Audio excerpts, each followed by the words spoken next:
Bonjour et bienvenue à toi. Je suis Samira ici et je suis toujours enthousiaste pour t'aider à réviser la langue française à l'école. Et ce sont messieurs Hamid Tegmout et Ammar Sarbah qui ont élaboré pour toi des cours de français destinés à la 5e année primaire. Nous avançons bien avec le premier projet. Nous entamons la dernière partie, la séquence 3. Découvrir l'utilité des métiers. Nous allons prendre une leçon de compréhension de l'écrit, un facteur si familier. Prêt pour la découverte? Allons-y. Durant cette séance, nous allons lire et comprendre le texte, un facteur si familier. Mais avant de lire le texte, à ton avis, de qui va-t-il s'agir? Et de quoi va-t-on nous parler? Pour nous faire plus d'idées, je te propose d'observer le texte sans le lire. Attention, j'ai dit sans lire. Nous allons seulement observer. Dans l'observation, tu repères beaucoup de choses. La forme, le paratexte, les images. Ici, comme à l'habitué, il y a une seule image. Observe bien tous les éléments. Tu peux trouver des réponses. Mais attention, il ne s'agit pas de lire. Alors, à ton avis, de qui va-t-il s'agir? Et de quoi va-t-on nous parler? Je suis sûre que tu as plus d'une idée. Penses-tu qu'on va nous parler du policier? Ou peut-être d'un chauffeur de taxi? Ou bien il s'agit d'un facteur? Ou encore d'un chef de gare? Ça reste des possibilités. Et de quoi penses-tu qu'on va nous parler? On va nous parler de son métier. Ou peut-être de son vélo. Pourquoi pas? Ou bien encore, on va nous parler de sa maison. Ou peut-être de son costume. Pour savoir de qui et de quoi on nous parle dans ce texte, j'ai une idée. Nous allons lire le texte silencieusement. Je précise, silencieusement. Tu vas te servir de tes yeux, c'est tout.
Après la lecture silencieuse, je pense que tu as compris. Dans ce texte, on nous parle du facteur. Oui, c'est exactement ça. Et précisément, on va nous parler de son métier. C'est tout à fait ça. Maintenant, découvrons mieux le texte. Quel est le titre du texte? Ah, le titre du texte est « Un facteur si familier ». Très bien. Tu le sais maintenant, le titre est toujours écrit le premier dans un texte. Généralement, on l'écrit en plus grand et on le met au milieu. Et peux-tu repérer la source de ce texte? Très bien, ce texte est un texte adapté à des fins pédagogiques. C'est la seule information qu'on a trouvée dans la source. Bien vu, la source vient toujours à la fin du texte. Très souvent, elle est écrite en plus petit, en caractères différents. Et elle est alignée à droite, contrairement au texte qui, lui, est aligné à gauche. De combien de paragraphes est composé ce texte? Observe bien. Bravo, ce texte est formé de 3 paragraphes. On les énumère ensemble? Bien, voilà le premier paragraphe en bleu, le deuxième en jaune et le dernier et troisième paragraphe en vert. Maintenant, dis-moi, comment reconnais-tu ces paragraphes?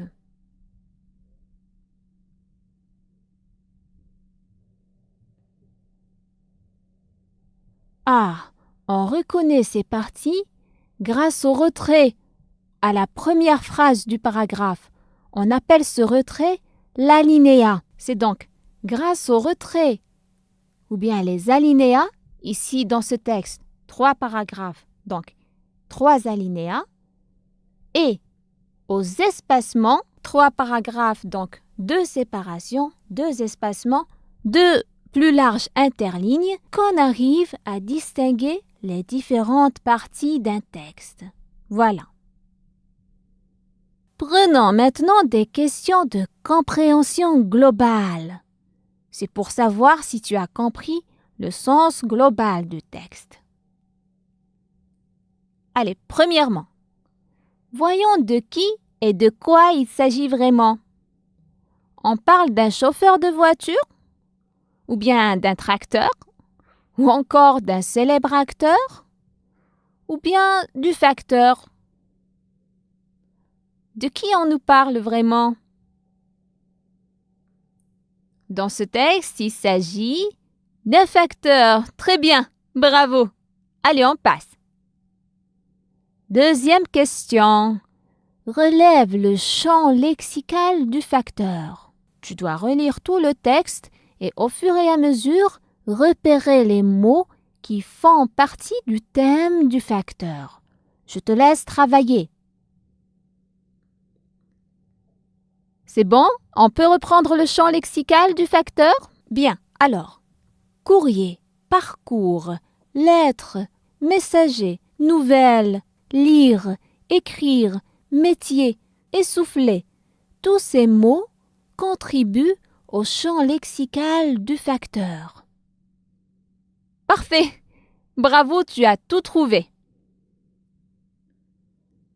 On continue avec la troisième question. Où se déroule la scène? La scène se déroule au village. Bravo, tu as trouvé. Quatrièmement, quels sont les personnages du texte? Alors, tu as pu repérer toutes les personnes de qui on a parlé? Très bien, il y a le facteur, on a parlé des habitants du village et le narrateur. C'est la personne qui nous raconte. Bravo, tu n'as oublié personne. Continuons, cinquième question. Qu'est-ce qui montre que le narrateur participe à la scène? N'oublie pas que tu peux reprendre ton texte à tout moment pour mieux répondre. Alors, ce qui montre que le narrateur participe à la scène, c'est le pronom nous et nos et ami et le pronom on. Bravo! On passe à la 6e question. Quand le facteur travaille-t-il? Le facteur travaille toute l'année. Bonne réponse, bravo. Septièmement, qu'est-ce qui le montre que le facteur travaille toute l'année? Ah, c'est vrai, comment tu as deviné? Alors, ce qui montre que le facteur travaille toute l'année, très bien, c'est l'expression hiver comme été. Bravo à toi. Maintenant, huitième consigne. Relève tous les verbes du premier paragraphe et donne leur infinitif. Ah, ici tu vas faire une petite recherche. Tu vas prendre le premier paragraphe et y relever tous les verbes que tu y trouves. Tu les as trouvés? Donne alors leur infinitif. Nous allons faire ce travail ensemble. Prenons le premier paragraphe. Alors, si Rabah est un ancien facteur, où est le verbe ici? Très bien. Et, EST, c'est le verbe être. On est d'accord. Notez. Hiver comme été, le dos chargé de courrier, il parcourt les sentiers et les champs. Est-ce qu'il y a des verbes ici? Bravo. Parcours. Phrase suivante. Pour nous faire parvenir les lettres et les gros colis. Que proposes-tu? Bien. Deux verbes. Faire et parvenir. Les deux sont à l'infinitif. N'oublie pas de prendre note. Nous allons reprendre tous les verbes. Continuons. Ce messager apporte aussi les nouvelles des villages lointains. Y a-t-il un verbe à cette phrase? Apporte, parfait. Donne-moi l'infinitif. Apporter, on est d'accord. Partage nos repas. Le verbe partage, bien. L'infinitif? Partager, premier groupe. Alors, partage nos repas, nos joies et nos tristesses. On prend la dernière phrase. Il aide également les personnes âgées à lire ou à écrire des lettres. Y a-t-il des verbes? Bien, le verbe aide. L'infinitif? Aider, d'accord. Et lire, c'est déjà à l'infinitif. Et écrire également. Bien. Maintenant, nous allons reprendre tous ces verbes avec leur infinitif. Et, EST, c'est le verbe être, d'accord. Parcours, T, c'est le verbe parcourir, bien. Et l'action de faire parvenir, elle est déjà à l'infinitif. Apporte, verbe apporter, ER. Et partage, partager, ER, premier groupe. Aide, premier groupe aussi, le verbe aider. Puis le verbe lire, qui est déjà à l'infinitif. IRE. Cet infinitif indique que ce verbe est du troisième groupe. Et le verbe écrire, IRE aussi. Donc un verbe de troisième groupe également. Bravo, ce sont tous les verbes du premier paragraphe. Bon travail. Enchaînons avec la 9e consigne. Dans le texte, qu'est-ce qui montre que le facteur fait autre chose que distribuer le courrier? Alors, dans le texte, ce qui montre que le facteur fait autre chose que distribuer le courrier, c'est ce passage, oui. Ce messager apporte aussi les nouvelles des villages lointains, partage nos repas, nos joies et nos tristesses. Il aide également les personnes âgées à lire et à écrire des lettres. Alors, il apporte des nouvelles, partage nos repas, il partage la joie et la tristesse des villageois et il aide les personnes âgées à lire comme à écrire des lettres.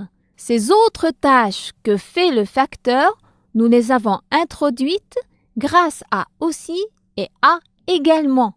En tout cas, bravo! Tu as su repérer les autres tâches du facteur.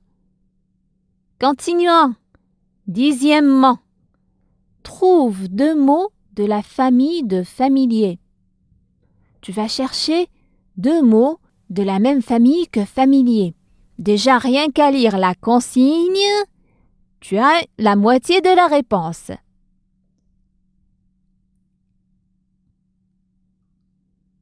Alors, les mots de la famille de familier. Très bien, le mot famille est familial. Oui, livret de famille aussi. Familiarité, bravo! Tous ces mots sont d'une même famille. Ils ont un radical commun. On continue. 11e question. Le facteur, est-ce qu'il distribue le courrier en utilisant une voiture ou une moto? Non. Très bien. Il distribue le courrier à vélo ou à pied. Bravo, bonne réponse. Et penses-tu que c'est un métier facile, le métier de facteur? Pourquoi, d'après toi? Non, ce n'est pas un métier facile. On reprend du texte les passages qui le montrent. Le dos chargé, fatigué, essoufflé. Le passage reprendre difficilement son chemin, toussant de toute sa force. Et encore, cela fait pitié de le voir ainsi changé. Dans ces phrases, on devine que le métier de facteur n'est pas si facile. Bravo, tu as compris l'idée. 13e maintenant. Relève du premier paragraphe 2 synonymes. On a vu les synonymes. Ce sont 2 mots qui ont un sens voisin. Et 2 antonymes. C'est le contraire des synonymes. Les antonymes ont un sens opposé, contraire. Je te laisse prendre le premier paragraphe dans le texte, mettre ton dictionnaire à côté de toi et chercher les mots que nous t'avons demandés. Vas-y. Alors, tu as trouvé? On commence par les 2 synonymes. Oui, il y a le mot aussi. Donne-moi son synonyme. Également. Très bien. Bravo à toi. Deuxième partie. Les contraires à présent. Donne-moi 2 mots contraires dans le premier paragraphe. Joie. D'accord. Et quel est l'antonyme que tu as trouvé? Tristesse. Bravo. C'est juste.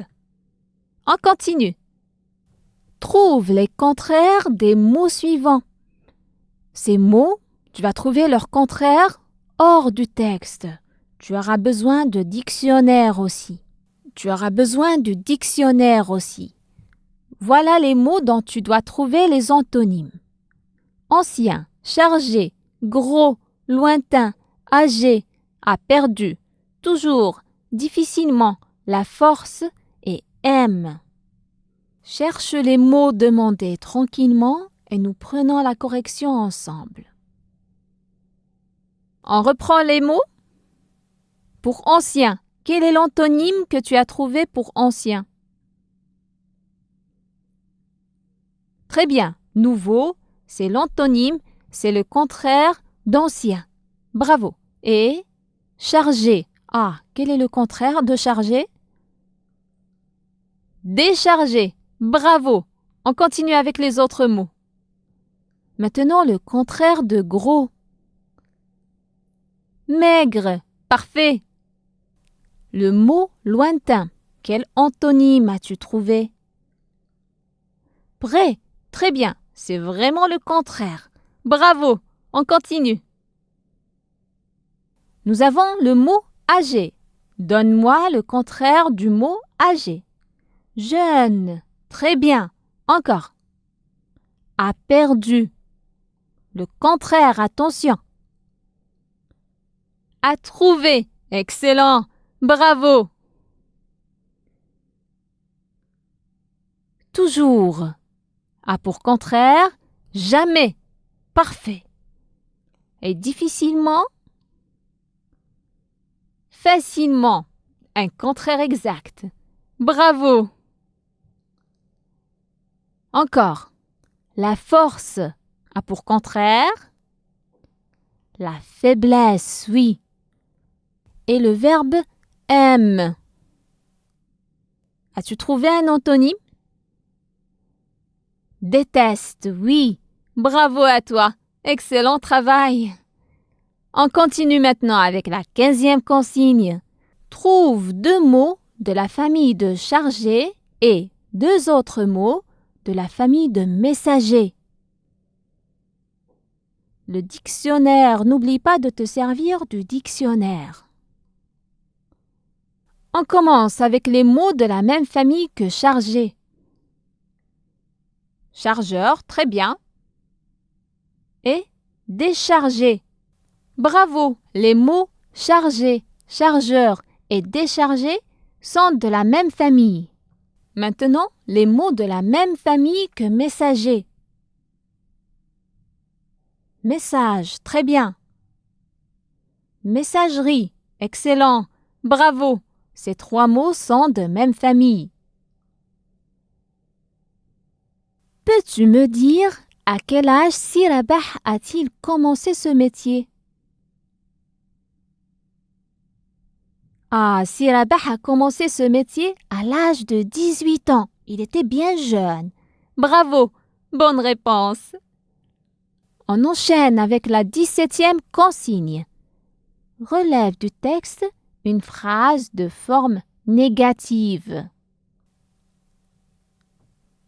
Tu as trouvé la phrase de forme négative? Il n'a plus ses dents. Bravo! 18e question. Tu vas compléter le tableau suivant.